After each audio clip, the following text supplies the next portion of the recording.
Okay guys, I'm here today for Marcelo Garcia, a huge honor for me. Guys, I'm here at Marcelo's school, the place that I trained since 2013 until 2017. Probably like my favorite place in every jiu-jitsu school. I think that's my favorite by far. And today Marcelo is going to show us here all about his crucifix. And if you guys follow jiu-jitsu, he's pretty much the person who started doing crucifix against everybody. And I'm not shy to say that it's for sure the best crucifix in the world. So super excited to. I'm glad you're here, Bernardo. Makes me so happy to see you and talk about moves that I believe so much. And not I believe only because it's not because I like the move, but it's a move that I have used and I have made those moves work. And I don't know if everybody have noticed, I don't choose a move that work on against you or on against him. I choose a move that we're going to work against someone small and against someone bigger. Yep. Because I feel like that's the most important of jiu-jitsu. I don't want a move that we're going to make against, that we're going to work only against somebody smaller. Yep. So my whole point is I'm going to try and make my body be the most efficient to work against a small part of someone that even if the person is really big or much stronger, much heavier than me. So that's like my idea. And the crucifix is so good because I'm looking to attack your neck and I'm looking to attack your arm. So when you make the person like a busy folks, should I defend my arm or should I defend my neck? That's when he kind of fail and he end up giving me like one of the positions. So I like to divide the back attack with the crucifix because the back attack, I'm most likely gonna be like behind. And obviously if I have a back attack, I need to put the hooks. But if I have a crucifix, I don't want to put the hooks. I want to be most on your side, Bernardo. And the idea is when I'm on your side, I have to make sure my head doesn't fall. I have to make sure your shoulder doesn't get exposed. So I have to go over your shoulder and tuck in my head. Because imagine if I tuck your shoulder, Bernardo, but then you roll really fast and my hand goes straight on the floor. Yep. I don't want to lose a submission in a big important match. Yep. Because I hit my head on the floor. Yep. And believe, someone big, when they roll really fast, and all their force, all the momentum, go straight to the ground with your head on the floor, you're probably gonna end up losing or letting go, without even notice, almost like if you feel you got a punch on the face, because you just didn't cover your head. So the idea is when I have the back control over here, I wanna cover your shoulder, but I don't want to cover your shoulder just with my chest. I want to cover your shoulder with my head. Okay. Because I want to have my head close to your head because I know if my head is close to your head, you're not going to hit your head on the floor. So probably going to end up protecting my head too. So the idea is I cover your shoulder, I get a good seat belt, and I protect my head. And I get this control over here. So from here, if I stay on your side, I'm looking to the crucifix. I'm looking to look and control your arm. Or if you maybe end up protecting your arm, obviously, I'm going to have to choose the back. Okay. But we can always find ways to open up this arm over here. And the way that I see that I can open this arm is not with the arm not with the leg that I'm hooking, but with the arm that I'm opening up your arm over here. And then I'm going to hook with this, right? Good. So now I have a good control. I'm going to make a figure four. I'm not going to open my knee. I'm going to keep my knee tucked in. Obviously, I'm loosening up over here, but most of the time, we're going to be very tucked in because doesn't matter if you pick me up, doesn't matter if you roll with me, anywhere I go, I must be in the same position that I begin, that I control. If I roll over here, I don't want you to control your hands. So one thing that I'm going to be very focused now, Bernardo, I have two hands over here. I'm going to keep your hands away from each other. Because I don't want you to protect your arm. Okay, and I want to thread you with this. I want to thread you with this arm attack of it. Because once you start get folks to protect your arm, I can always go on the neck. But then sometimes you start tucking your neck, and then I go there and start attacking your arm again. And believe, even if the person is really flexible, you can always find a really good bending on the person's arm over here. Someone flexible, I don't think they're going to just resist and just get the arm stretched, but they're going to be able to escape and rotate the arm. But even when they rotate, instead of me point up, turn the arm down that way, even when they rotate, instead of me push up, I'll push sideways. And when I push sideways, the pressure has changed. And now if I push this way, you're probably going to feel the joint. If you turn up again, I'll go back again. In that meantime, if you get distracted, I can always go to the mat. Good. So, Marcelo, so seen from outside, you pretty much created two options everywhere you are. So, for example, when a person is in the turtle, you either go to the back or you go to the crucifix. When you are in the crucifix, you either go to the mat or you go to the arm. So you always like picking two options against them, right? Bernardo, I don't like to go to a fight with only one option. I got it. And when I say a fight, like I'm not talking about the whole idea of like what could happen in a fight. I'm talking about like if I'm in a fight, if I'm in an important match, if I'm in a big tournament, I need to like have a move behind another move. Got it. If I show this move, the idea probably is not this one that I want to catch you. Probably it's another one that comes after. So I like to kind of like cover the move that I'm really preparing to attack it. Got it.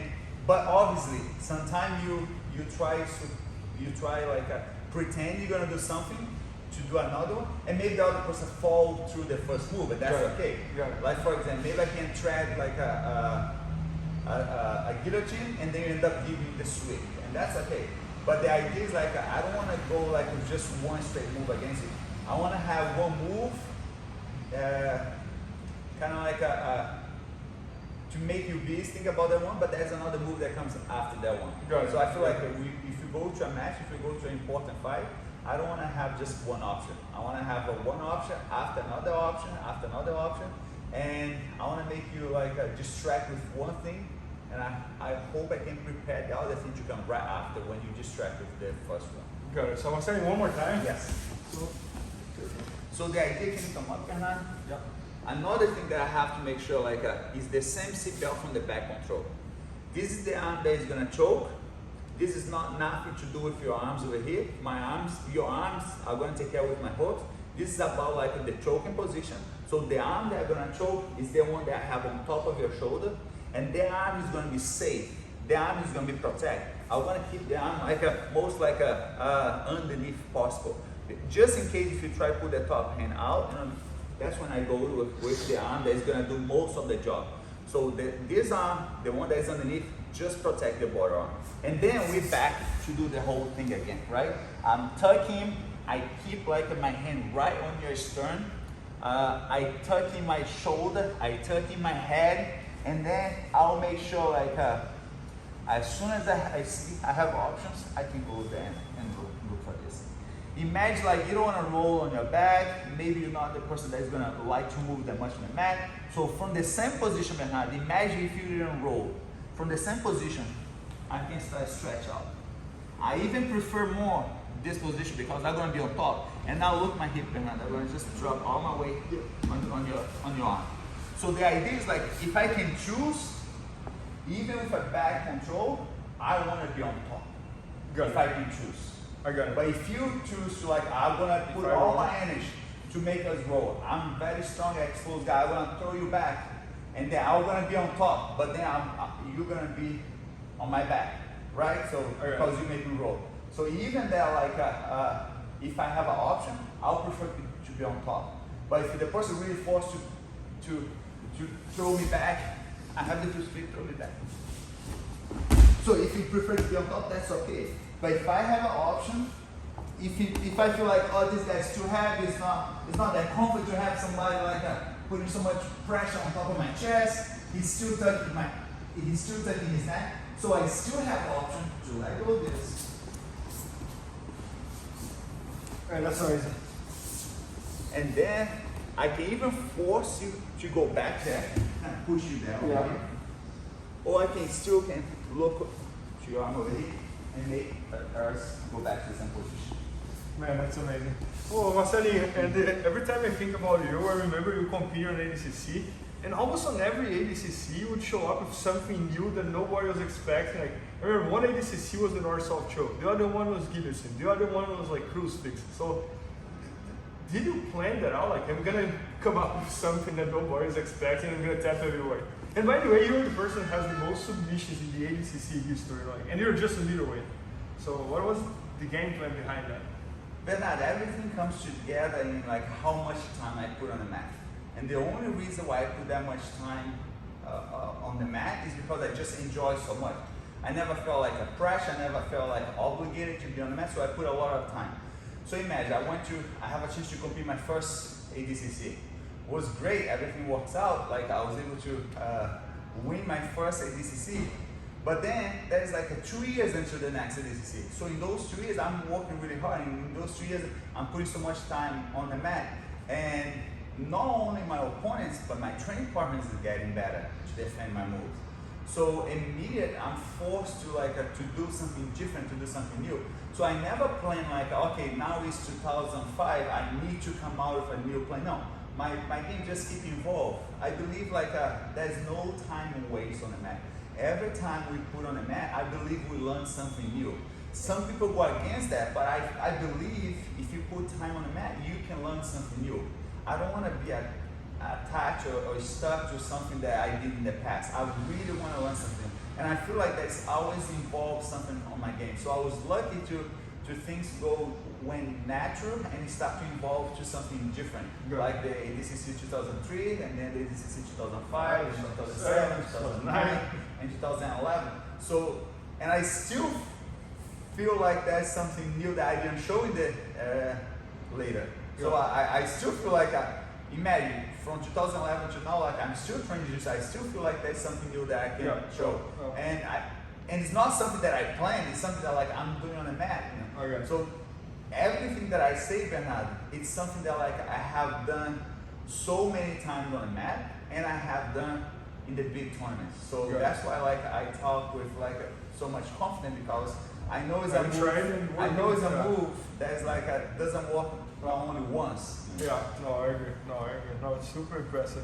Yeah, guys, Marcelo shot an entire instruction all about Crucifix. It's already at IBJJFfanatics.com, so make sure to check that out. And thanks so much for sending it. Thank you. Yes. Yeah. Please help me out to grow my YouTube channel. Just click subscribe. And to watch more videos, just click under see more videos. I hope you enjoyed. IBJJFfanatics.com. Use the promo code YouTubeFaria to get 10% off any instructional video. Improve your jiu-jitsu faster.